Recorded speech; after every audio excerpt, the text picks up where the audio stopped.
આજે આપણે ચોખા અને ચણાના લોટમાંથી આજે આપણે બનાવીશું નવો નાસ્તો। તો ચલો ફ્રેન્ડ્સ, રેસીપી આપણે શરૂ કરીએ। તો તેના માટે આપણે 1 કટોરી જેટલું લીધું છે ચોખાનો લોટ, 1 કટોરી જેટલું આપણે લઈશું બેસન, બેને આપણે મિક્સ કરીશું।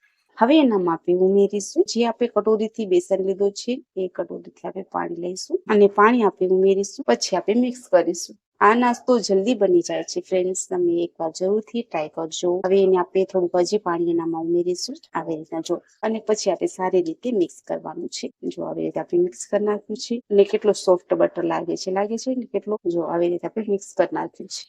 તો ફ્રેન્ડ્સ હવે એનામાં આપણે મસાલા ઉમેરીશું। મસાલામાં આપણે લીધા છે ડુંગળી, 1 ડુંગળી આપણે આવી રીતે સુધારી લીધી છે, 1 આપણે લીલો મરચો તીખો લીધો છે, થોડુંક આપણે આદુ લસણ આવી રીતે કૂટી લીધો છે, અને એનામાં આપણે લીલા ધાણા, થોડુંક આપણે એનામાં અજમો ઉમેરીશું, 1 ચમચી જેટલો પીસેલો જીરો લઈશું। જો તમારે કાને આખું હોય તો પણ તમે ઉમેરી શકો છો। આપણે 1 ચમચી જેટલું લીધું છે, 1 ચપટી જેટલી હળદર લઈશું, સ્વાદ અનુસાર થોડુંક મીઠું ઉમેરીશું અને પછી ફરીથી આપણે એનું મિક્સ કરી લઈશું। ગાઢું નથી કરવાનું આપણે થોડુંક।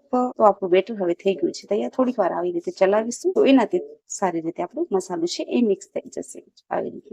હવે એનામાં આપણે ઉમેરીશું સોડા, જે મેં અડધી ચમચી જેટલી લીધી છે, અને આપણે જે ઘરની સોડા ખાવામાં આપણે ભજીયામાં જે ઉમેરીને એ આપણે લીધી છે, એને આપણે સારી રીતે મિક્સ કરી અને હવે એને આપણે પકાવી લઈશું। હવે એનામાં આપણે થોડુંક આપણું ગરમ થવા અને ધીમી આંચ પર રાખ્યું છે આપણે, અને એનામાં આપણે ઉમેરીશું 1 ચમચી જેટલું તેલ, પછી એનામાં આપણે ઉમેરીશું ચપટી જેટલી રાઈ, અને રાઈને આપણું તેલ સારી રીતે ફૂટી જાય। ફ્રેન્ડ્સ, આપણે રાઈ સારી રીતે ફૂટી ગઈ છે। હવે જે આપણે બેટર બનાવ્યું છે ને એ આપણે ઉમેરીશું આવી રીતના, અને આપણે ધીમી આંચ પર પકાવીએ છીએ ફ્રેન્ડ્સ, અને એને આપણે ઢાંકીને રાખી દઈશું 2-3 મિનિટ સુધી આપણું સારી રીતે પાકી જાય। 3 મિનિટ થઈ ગઈ છે। હવે એને આપણે જોઈ આવી રીતે બંને બાજુ આપણું સારી રીતે પાકી ગયું છે।